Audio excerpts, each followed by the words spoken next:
नमो भगवते वासुदेवाय तो राधे नमः। राधे, जय माता दी दोस्तों। तो दोस्तों आज है देवउठनी एकादशी। ये कार्तिक मास की शुक्ल पक्ष की एकादशी होती है। इसको देव प्रबोधनी एकादशी भी कहते हैं। तो दोस्तों शास्त्रों के अनुसार ऐसा माना गया है कि आज के ही दिन विष्णु भगवान 4 माह की योग निद्रा के बाद जागते हैं और आज से सारे जो शुभ कार्य होते हैं वो शुरू हो जाते हैं। और इस दिन तुलसी जी और शालिग्राम का विवाह करवाया जाता है। जो भी आज के दिन तुलसी और शालिग्राम का विवाह करवाता है उसके पूर्व जन्मों के सारे पाप नष्ट हो जाते हैं और उसको मोक्ष की प्राप्ति होती है। उसके सारे पुण्य कर्मों का फल मिलता है। तो चलिए पूजा की विधि देखते हैं। तो देखिए दोस्तों, मैंने और मेरी बेटी ने व्रत किया है आज के दिन। तो ये मैं पूरे विधि विधान से माता तुलसी और शालिग्राम जी का विवाह करवा रहे हैं। हम लोग पूजा पाठ कर रहे हैं। पूरा उनको चुन्नी उड़ाकर सिंदूर चंदन वगैरह से तिलक कर कर उनको हल्दी लगाकर और माला वगैरह पहनाकर चुन्नी उड़ाकर हम लोग अच्छे से विधि विधान पूर्वक पूजा कर रहे हैं। थोड़ा सा अंधेरा हो रहा है क्योंकि है ना अंधेरा हो, शाम के टाइम पूजा करते हैं ये, तो अंधेरा हो चुका है। तो मैं ये आज के दिन आटे का अन्न का बिल्कुल यूज़ नहीं होता है। तो ये मैं चौक रंगोली के कलर से और पीले कलर से, जो कि श्री हरि को बहुत प्रिय होता है, उससे मैं चौक बना रही हूँ। पीले और लाल कलर से बनाऊँगी मैं। तो दोस्तों आज के दिन ऐसा माना जाता है कि आज के दिन अन्न नहीं खाते, कोई भी अन्न ग्रहण नहीं करते। और जिसमें चावल तो बिल्कुल भी प्रयोग में नहीं लाते, क्योंकि चावल तो कीड़े समान या रेंगने वाले कीड़ों समान माना जाता है।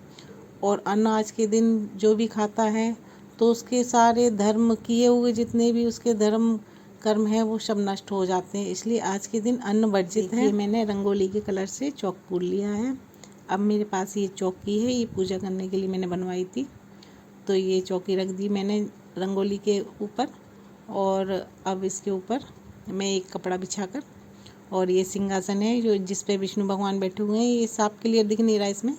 ये मेरे पीतल की विष्णु भगवान की मूर्ति है और इसमें विष्णु जी लेटे हुए हैं सैया पर, और लक्ष्मी माता उनके पैर दबा रही हैं। ये देखिए शेषनाग है ऊपर, और छत्र छाया ही मैं सिंहासन विष्णु भगवान के लिए अलग से लेके आई थी। तो ये विष्णु भगवान की लेटी हुई मूर्ति घर में बहुत शुभ मानी जाती है, तो मैं ये लेके आई थी। तो मैं सोचा इसकी पूजा कर लूँ। दोनों साइड मेरे पास 2 शंख हैं, 2 शंख रख लिए। और साथ में ही तुलसी जी के गमले में मैंने शालिग्राम जी को भी बिठा रखा है, क्योंकि कहते हैं कि तुलसी जी के साथ ही शालिग्राम की मूर्ति को भी उनके साथ में ही रखना चाहिए। जब भी जल चढ़ाएं तो दोनों पर ही जल चढ़ाना चाहिए। तो मैं अब पूजा की तैयारी शुरू कर रही हूँ। ये मैं चुन्नी उड़ा दूँ तुलसी माता को, क्योंकि आज उनका विवाह है तो उनका श्रृंगार किया जाएगा। यहाँ पे मैंने मखाने और साबूदाने की खीर और पंचामृत बना रखा है, जो श्री हरि के पूजा में ज़रूर लगता है। इसमें शालिग्राम जी को स्नान कराया जाता है, उसके बाद ये प्रसाद स्वरूप सब में बढ़ता है। और ये मैंने यहाँ पे 11 दिए जलाए हैं। अभी जलाए नहीं है मैंने, आरती के टाइम जलाऊंगी। तो आज 11 से तो 11 दिए जलाते हैं। और ये मैं शालिग्राम जी को पंचामृत में स्नान करा रही हूँ। तो इनको पंचामृत से स्नान करा के, गंगा जल से करा के, उसके बाद फिर इनकी पूजा की जाएगी।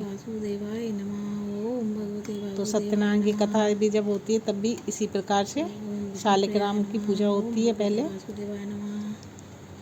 ओम भूर्भुवस्सुः तस्वितुर्वरेण्यं भर्गो देवस्य धीमहि धियो यो नः प्रचोदयात्। ओम भगवते वासुदेवाय नमः। ओम भगवते वासुदेवाय नमः। ओम भगवते वासुदेवाय नमः।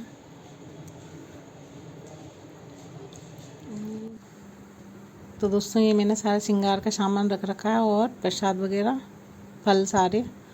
तो दोस्तों ये देखिए तुलसी माता का कितना अच्छा लग रहा है, श्रृंगार हो गया है और मंडप में बैठी हुई हैं। और ये नीचे विष्णु जी लेटे हुए हैं। तो और ये पुरी से लाई हुई मेरी जेठानी लेके आई थी, वो पुरी से जगन्नाथ स्वामी की मूर्ति है वो। बहुत सुंदर लगती है वो। तो मैं अभी लेके आई थी मैं दिवाली पर घर से, तो मैंने सोचा आज उनकी भी पूजा कर ली जाए साथ में। ये देखिए कितनी प्यारी लग रही है।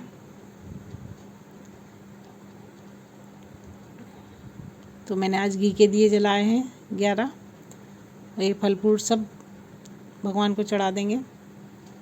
तो आज के दिन गेंदे के पीले फूल अच्छे रहते हैं, क्योंकि श्री हरि विष्णु को पीला रंग बहुत प्रिय होता है।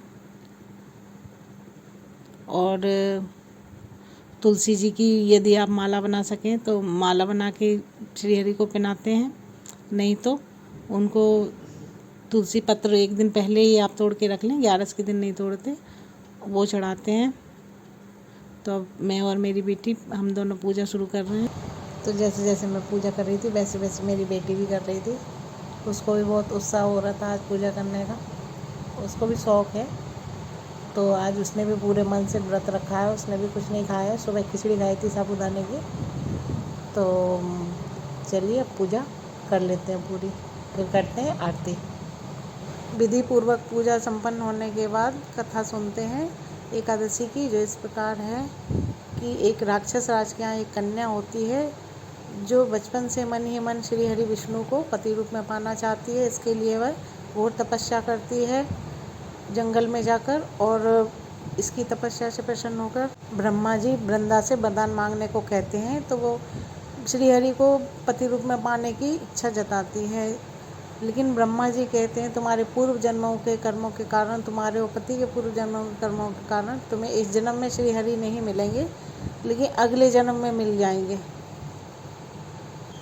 इस प्रकार बात कहकर ब्रह्मा जी अंतर्ध्यान हो जाते हैं, और वृंदा की शादी जालंधर नामक एक पुरुष से होती है जो बहुत शक्तिशाली होता है। और वृंदा एक पवित्र पतिव्रता स्त्री होती है, जिसके तप के कारण जालंधर और ज़्यादा शक्तिशाली हो जाता है और वो सब पर अपना आधिपत्य जमा लेता है। इसके बाद वो स्वर्ग पर भी अपना आधिपत्य जमाने के लिए स्वर्ग में भी जाता है और जीत जाता है, लेकिन वो किसी को ज़्यादा कष्ट नहीं पहुंचाता है, किसी को परेशान नहीं करता है, क्योंकि वो वैसे एक नेक इंसान रहता है।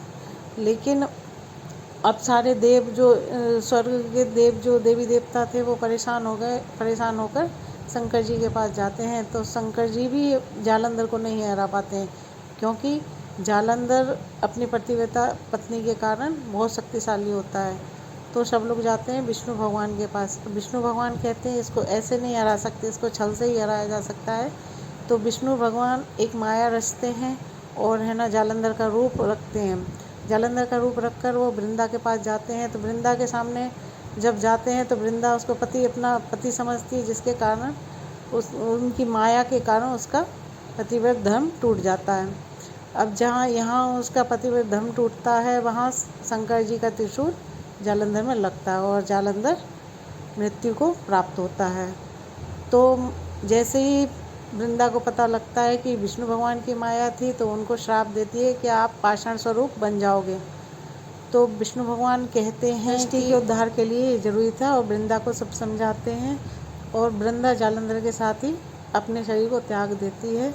और जहाँ पर वृंदा अपने शरीर को त्यागती है वहीं एक पौधा उगता है, वो तुलसी का पौधा होता है। तो विष्णु भगवान शालिक राम के रूप में जो पत्थर पाषाण रूप हो गए थे इस वृंदा के श्राप के कारण, इसी कारण से उनका विवाह तुलसी जी के साथ इस दिन किया जाता है। अंगुरियां चटकाओ देवा, सूत कपास उगाओ देवा, आओ भगवते वासुदेवा, ओम भगवते वासुदेवाय नमः, ओम भगवते वासुदेवाय नमः।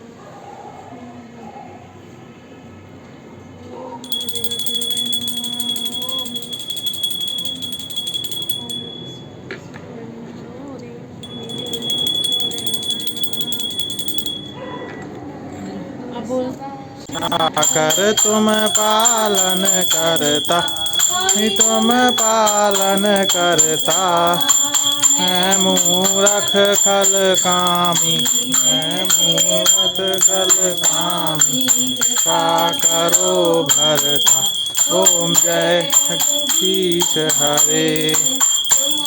ओ एक अगोचर सबके प्राणपति, स्वामी सबके प्राणपति।